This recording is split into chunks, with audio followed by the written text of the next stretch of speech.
Imagine this, an entire fanbase standing on the edge of collapse, and then suddenly, in one unforgettable afternoon, the truth comes crashing through the smoke. Not another injury. Not another loss. Something far more explosive, a reveal that cuts right into the heart of the Atlanta Falcons season. This wasn't just football. This was a crack in the foundation. For weeks, frustration simmered under the surface, confusing decisions, strange patterns, and a coaching staff that felt like it was slipping deeper into a storm they couldn't control. Fans felt it. Players felt it. Every Sunday felt heavier than the last. You could feel something building, something no one wanted to say out loud. Then came Week 12. New Orleans.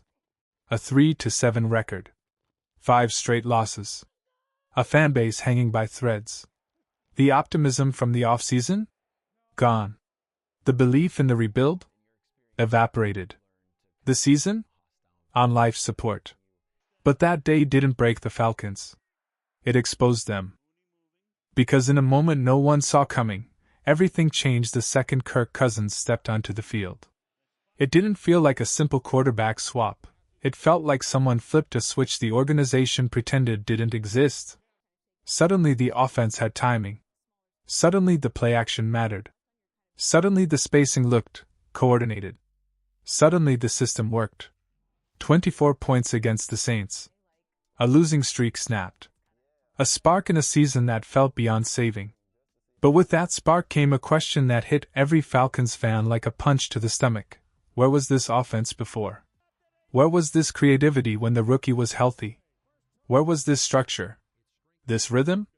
Why did the coaching staff wait until the season was spiraling to show what this unit could actually do? And that's where the anger explodes. Because now it's clear, Atlanta wasn't just struggling because of injuries. They were running 2 completely different offenses depending on who was under center. 2 different identities. 2 different philosophies. And the rookie? He was stuck in a system that felt like a cage. Pistol after pistol after pistol. Predictable. Repetitive. Lifeless. Defenders knew what was coming before the ball was snapped. Fans could call the plays from their couch. Your grandmother could diagnose the formation. And through all of this, the season quietly crumbled. This is the moment where frustration becomes clarity. This is the moment when questions become unavoidable. This is the moment where the fanbase realizes the real fight isn't happening on the field, it's happening on the sideline. Because what just happened in Atlanta didn't simply change a game. It changed the entire narrative of the season. And the decisions made from here? They might determine whether this coaching regime survives, or gets wiped clean the moment the offseason arrives. The Falcons became so predictable that defensive coordinators didn't even bother disguising their intentions anymore. Atlanta lined up in the same formation, ran the same looks, and called the same plays until the entire league could diagnose them before the ball left the center's hands. And the result was brutal, 27th in scoring, with one of the most gifted offensive rosters in the NFL. Explosive playmakers everywhere. Speed, size, power, versatility, all trapped inside a system that felt like it was built to fail. Then came the shift no one saw coming. Kirk Cousins takes the field, and suddenly the entire identity of the offense snaps awake. Under center. Play action alive. Spacing crisp. Receivers breaking open like someone unlocked a door that had been stuck all season.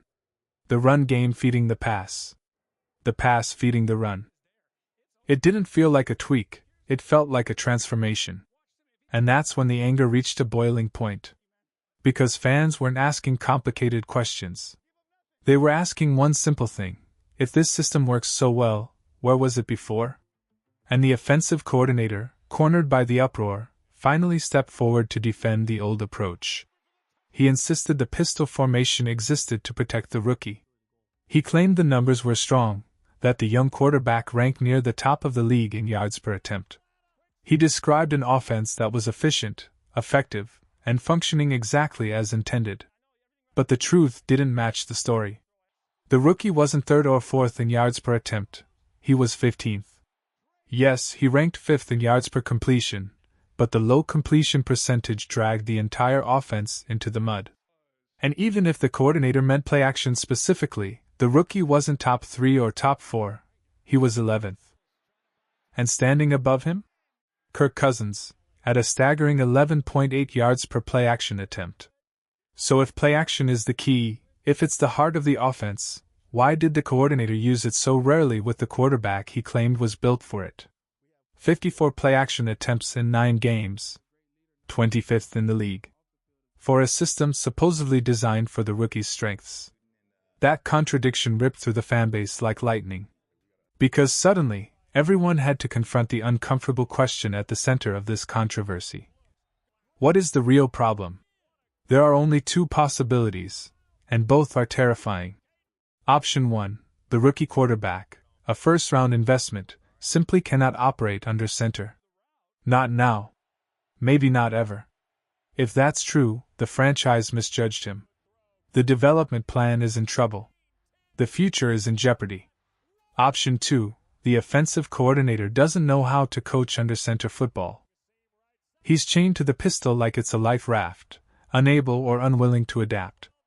That would mean the scheme is the issue, not the talent.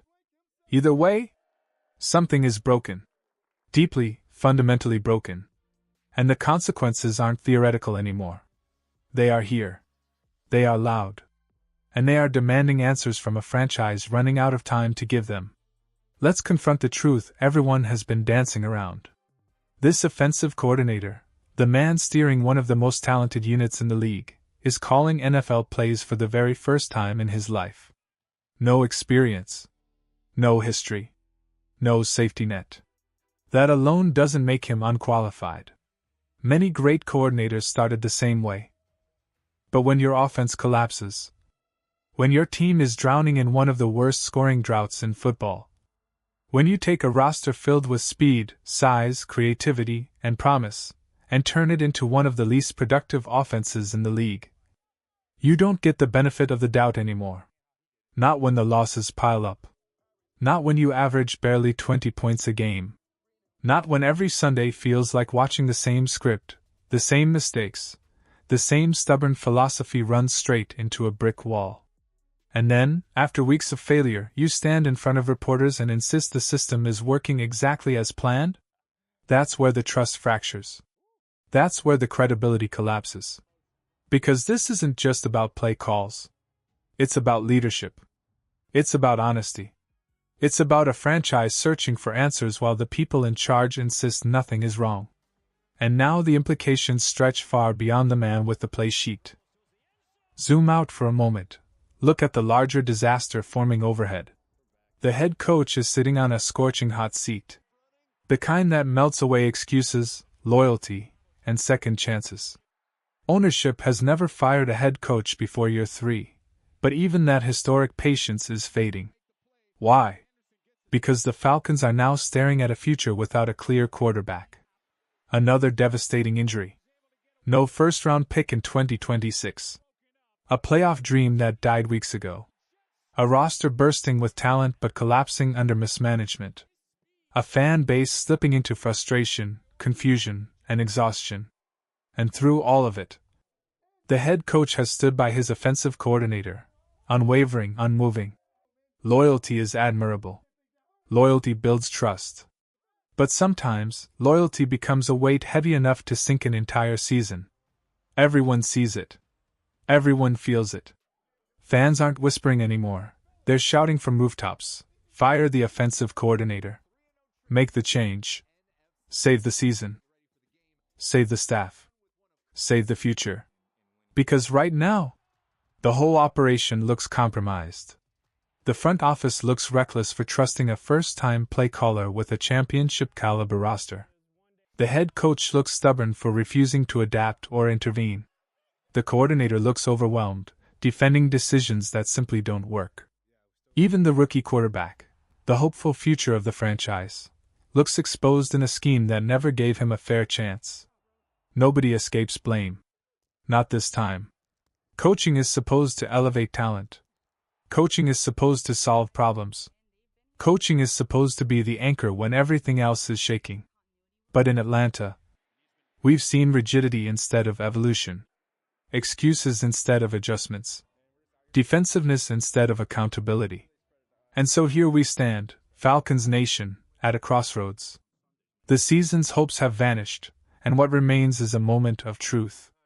The decisions made in the next few months will define the next few years. Does the head coach survive? Does the offensive coordinator get another chance? Does the front office tear it all down and rebuild from the ashes? We don't know yet.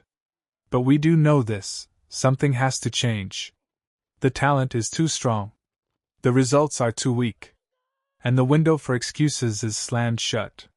The storm is here now, open, undeniable, public. The next moves will reveal everything about who this regime truly is, and whether they can evolve, or whether this is the beginning of the end. One thing is certain: the next few weeks will be some of the most important in Atlanta Falcons history. Stay locked in.